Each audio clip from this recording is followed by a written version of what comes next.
Donc bonjour à tous, Morgan Richaume, Orange Lab Network. Donc le propos pour cette session est de discuter un peu autour des standards et de la définition des standards versus l'open source. Donc il y a une tendance qui émerge en disant on a d'un côté les standards et de l'autre côté des standards dits de facto provenant des communautés open source. Donc c'était pour revenir un petit peu là-dessus et voir un peu notre position côté Orange sur comment on intervient à la fois côté open source et qu'on continue à intervenir en standardisation. Donc hop. Juste quelques petits points pour remettre tout ça en perspective. Je vais peut-être passer en écran. Hop. Donc en fait, la standardisation, grosso modo, c'est aussi vieux que le monde. S'il n'y avait pas de standardisation, vous n'auriez pas de GSM. Nos routes auraient tous une largeur différente et on aurait bien du mal à fonctionner. Donc si on revient très très loin en arrière, donc 7000 ans avant Jésus-Christ, on a déjà pensé à utiliser des objets de référence, donc en l'occurrence un cylindre qui avait un certain poids, de manière à ce qu'on puisse commercer et qu'on ait au moins des références communes. Donc c'est le début de la standardisation.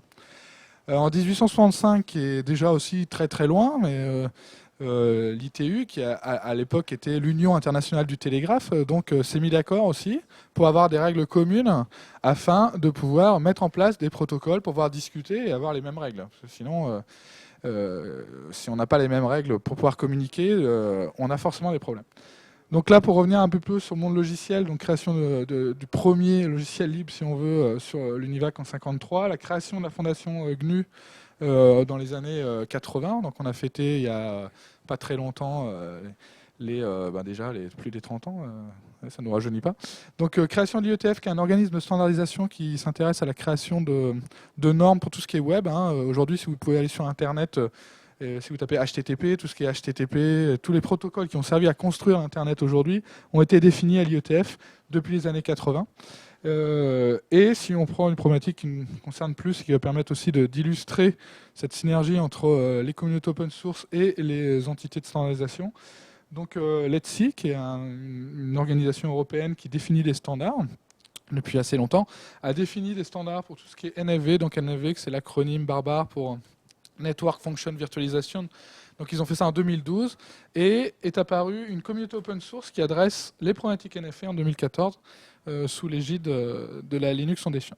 Donc on voit que même si on exclut ça, parce que évidemment le logiciel 7000 ans avant Jésus-Christ, c'était un peu compliqué, même si les mathématiques finalement sont un langage libre aussi. Mais on voit que dès l'apparition de l'informatique, on a à la fois cette dominante, cette composante logicielle, et on a une composante standardisation qui va avec. Alors, là, j'ai vu pourquoi il y a peut-être un petit malentendu. Le malentendu, il vient du fait que on est forcément jeune, et une fois qu'on est plus jeune, on est un peu plus vieux. Et donc, on a toujours tendance à trouver que les anciennes générations font des choses trop lentement, pas assez adaptées.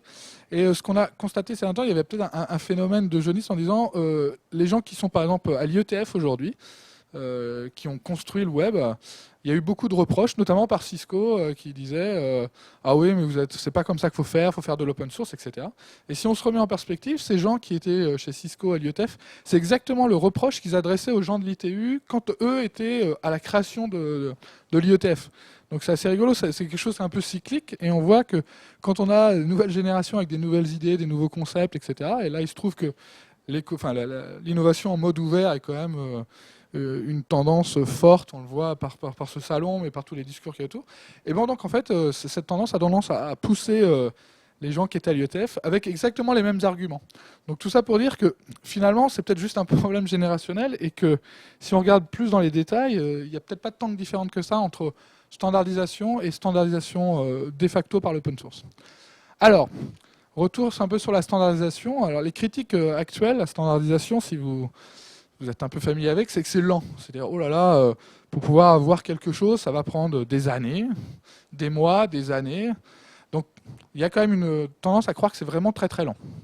Alors, il faudrait vraiment avoir des chiffres, parce que ça va dépendre un peu de ce qu'on standardise. Finalement, si on regarde le réseau 5G, qui est en phase de standardisation, ou la 4G, c'est quand même des cycles très très courts pour arriver à un réseau 4G complètement normalisé. Alors effectivement, des fois, il y a des petites batailles sur des points de détail qui peuvent prendre des mois pour des raisons de propriété intellectuelle, comme ça, des batailles entre les industriels. Mais ça reste à prouver, parce que, mais bon, en tout cas, c'est une critique classique. On dit que c'est pas efficace parce que dans ces organismes-là, on a besoin d'un consensus. Donc, si vous avez déjà été fréquenté ces choses-là, généralement, vous avez un document partagé par des acteurs industriels, par des opérateurs téléphoniques, et on discute, on se bataille pour un mot, mais qui peut être assez lourd de signification. Et donc, avant d'arriver à un consensus global sur le document, sur la norme, ça peut prendre beaucoup de temps. En plus, comme on a besoin de consensus, on est forcément amené à faire des compromis. C'est-à-dire qu'il y a des choses qui ne nous plaisent pas trop, mais on est bien obligé de les accepter si, d'un l'autre côté, on accepte des choses que nous, on va à tout prix avoir et que d'autres ne veulent pas. Donc il y a un jeu d'acteurs comme ça, où ce n'est pas forcément la meilleure solution qui gagne, c'est la solution où le compromis est atteint. Il y a aussi régulièrement donc, des choses liées aux brevets. Donc les brevets aussi font partie intégrante de nos stratégies d'entreprise. Et donc, on veut protéger nos brevets de manière générale. D'autres entreprises, ça dépend de la stratégie qu'on a au niveau de la valorisation de notre propriété intellectuelle. Mais de manière générale, on essaye de protéger. Si on a une politique de brevets, on essaye de les protéger. Et du coup, ça peut aussi ralentir toutes ces acceptations parce que dans la norme, on va essayer de faire en sorte que nos brevets soient le mieux valorisés. Ce qui est logique. Et on peut perdre du temps sur les détails, surtout quand on arrive sur des zones un peu d'inconfort, où on a des gens qui standardisent sans être des informaticiens et qui vont commencer à écrire des spécifications logicielles alors qu'ils n'ont jamais écrit un logiciel. Donc on peut perdre pas mal de temps sur du détail, ça fait aussi partie du jeu. Donc grosso modo, une insatisfaction liée au temps. Ensuite, il y a une insatisfaction sur le vocabulaire souvent. Notamment là, on revient actuellement sur le combat entre les anciens et les nouveaux. Les gens qui font du logiciel, quand ils lisent aujourd'hui les spécifications, souvent leur première réaction c'est « Ouh là là, je ne peux pas faire un code avec ça. » C'est écrit dans une langue étrange, c'est de l'anglais, mais... bon. Donc ils disent « C'est pas possible, c'est à la fois trop prescriptif par rapport à l'outillage qu'on peut avoir, et c'est très long, c'est écrit, alors badly written, pas sûr, mais c'est écrit d'une manière pas simple à transposer dans du code. » Donc ça, c'est un reproche qui est souvent fait au niveau des organismes de standardisation. À côté de ça, il y a une tendance qui arrive, notamment au niveau des infrastructures, en disant ça c'est un peu le vieux monde, le nouveau monde serait l'open source. L'open source résout tous les problèmes, donc ça fournit une implémentation, pas juste des documents, c'est-à-dire qu'à l'issue de votre processus, vous allez produire des documents en normalisation, mais une fois que vous avez les documents, vous n'avez rien, vous attendez les implémentations. Une communauté open source, elle, son but, c'est de ne pas produire des documents, mais de produire du logiciel. Donc, je ne sais pas si le logiciel sera bon in fine, mais en tout cas, vous aurez quelque chose qui tourne, qui fonctionne. Donc on dit, forcément, ça va aller plus vite. Alors, les licences libres simplifient l'utilisation d'accès au code et favorisent les environnements collaboratifs de travail. Donc c'est pareil, on n'a pas besoin de passer des heures théoriquement à se mettre d'accord en bilatéral. L'écosystème est ouvert, on a accès au code, on peut le modifier suivant les règles qui vont bien avec les licences. Donc c'est plus simple que quand on est chez soi et qu'on va faire des contrats avec tous les industriels en point pour dire j'ai mon petit bout de code, voilà, je vous le mets à disposition avec ce contrat, etc. Donc à ce niveau-là, les licences simplifient la chose. A priori, l'open source ne fournit pas de vendor lock-in puisqu'on a accès au code. Donc on l'a vu dans les conférencières où il parlait d'industrialisation. Pas de vendor lock-in, alors le paradis. Bon, en tout cas, effectivement, le code est accessible. Et enfin, alors ça aussi, ça pourrait être... on verra tout à l'heure, on mettra un bémol, mais c'est vrai que l'open source, a priori, c'est quand même le pays de la méritocratie. Les meilleurs survivent, et ceux qui font et qui produisent du code ont raison à la fin, puisqu'ils ont produit quelque chose. On se rend compte de plus en plus que ça, c'est critiquable aussi dans certaines demeures. Il y a eu des présentations il n'y a pas très longtemps là, dans les sessions d'avant. On se rend compte que tout le monde a la meilleure idée et que c'est pas forcément facile de séparer, parce que quand les solutions sont équivalentes, ça va produire à une kyrielle de solutions et pas une qui va s'imposer.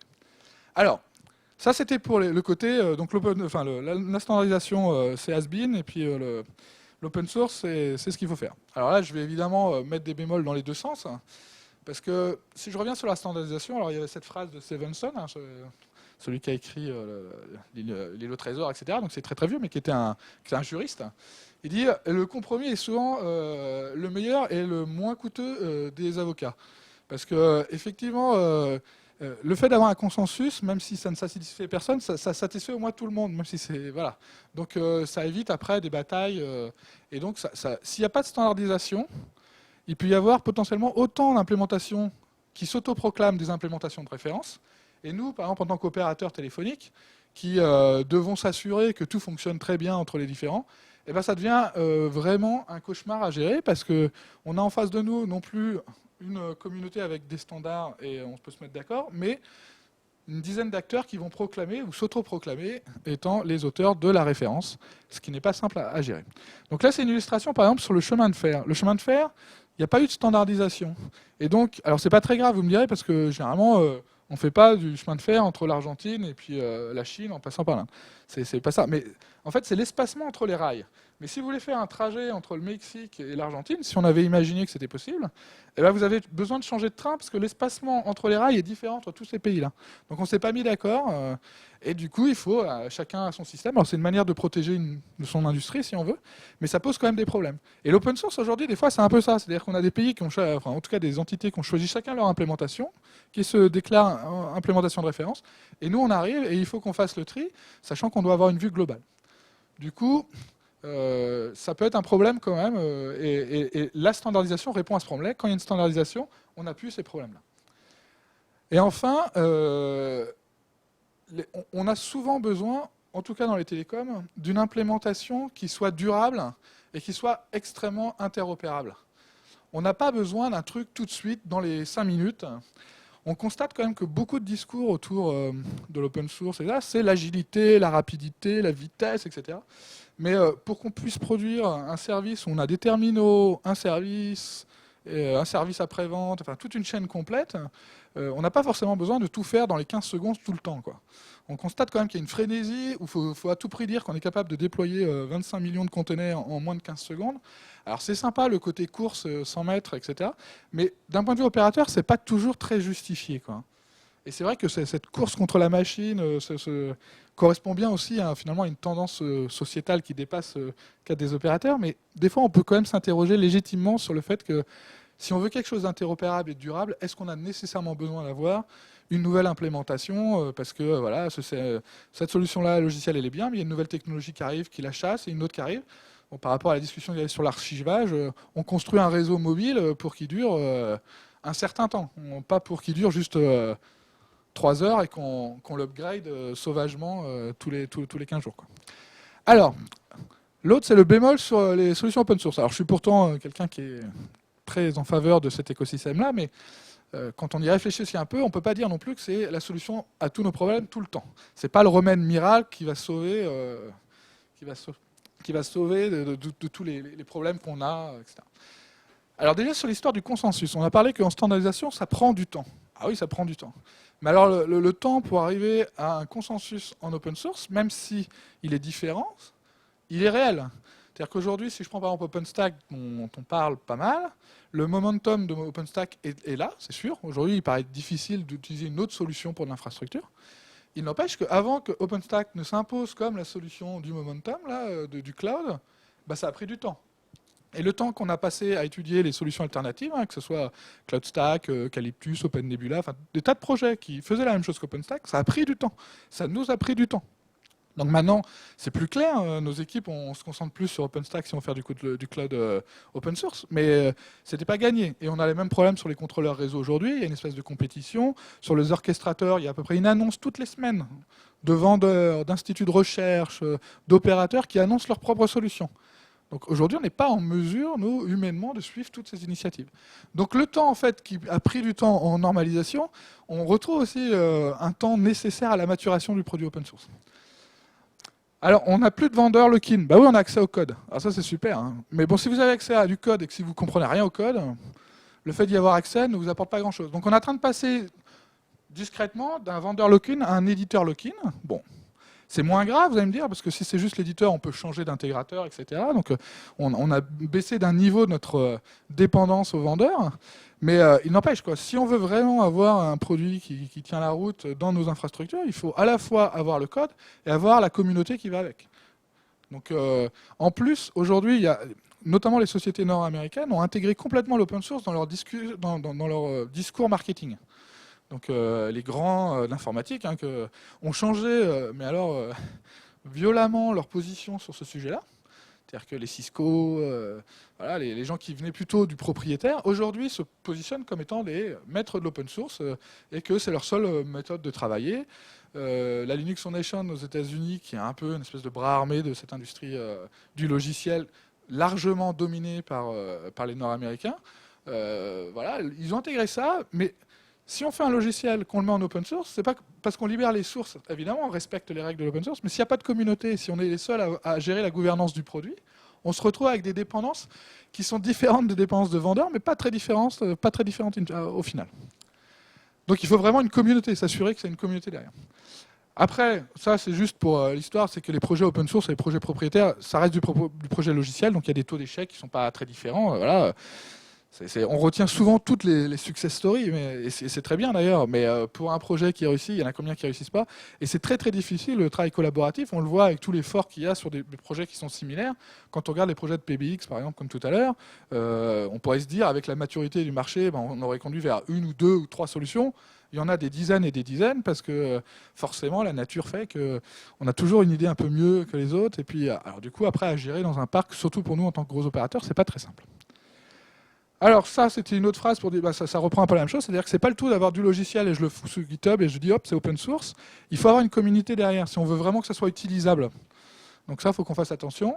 Un autre aspect qui rejoint un peu ce que j'ai dit sur les grands acteurs, notamment de l'IT, c'est que les grosses communautés qui fonctionnent ont ce qu'on appelle les BDL, un dictateur bénévole pour la vie. Donc c'est le cas de Linus Torvalds sur Linux, etc. Enfin, toutes les grandes communautés ont ça.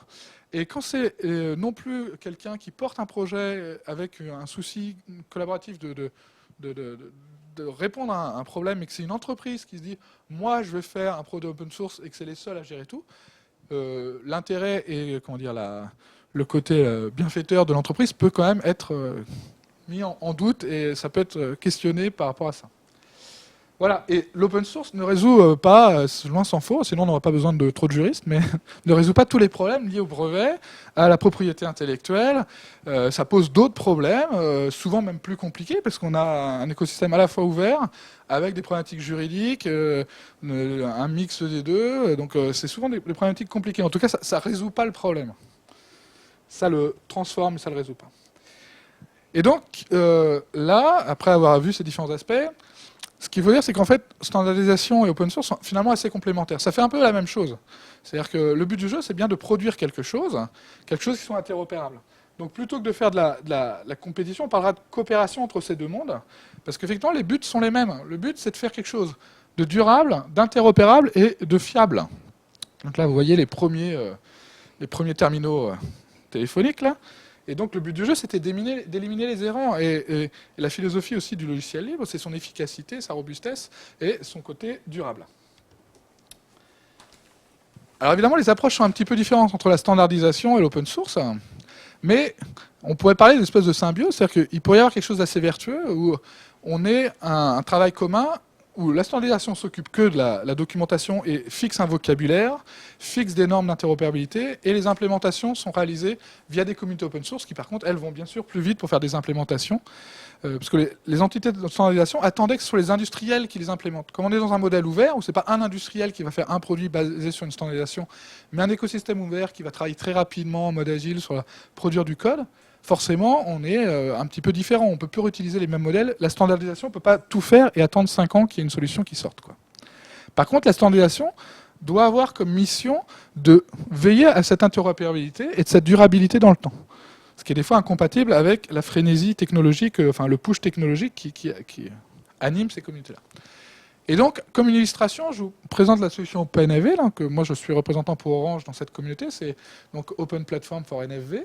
Donc c'est juste une plateforme d'infrastructure qui vise à produire une plateforme de référence basée sur l'intégration d'OpenStack avec des contrôleurs open source, type OpenDaylight, ONOS, OpenContrail, etc. Et là, on voit un discours du responsable de HP, qui était anciennement chez Verizon, donc un opérateur américain, et qui était responsable de la normalisation, enfin la standardisation chez Verizon. Et lui, là, il a été embauché par HP, et il dit, cette manière de faire l'open source, c'est une nouvelle manière de faire de la standardisation. C'est-à-dire qu'on va être au plus près de l'implémentation. Par contre, on se nourrit de ce qui a été fait en amont en normalisation, en l'occurrence à l'ETSI, là. Mais par contre, on va demander à l'ETSI à un moment donné d'arrêter de faire des définitions logicielles, parce qu'eux ne sont pas forcément les mieux placés pour le faire. Nous, on va implémenter ce qui a été fait sur des spécifications très haut niveau, des test cases, etc. Et après, on va boucler sur un espèce de mode agile. On viendra donner notre implémentation. La standardisation vérifiera l'interop, vérifiera les interfaces, et on essaiera d'itérer de manière à arriver à un produit satisfaisant. Donc c'est l'idée de cette communauté-là. Et je crois que je finis là-dessus. Voilà. Voilà.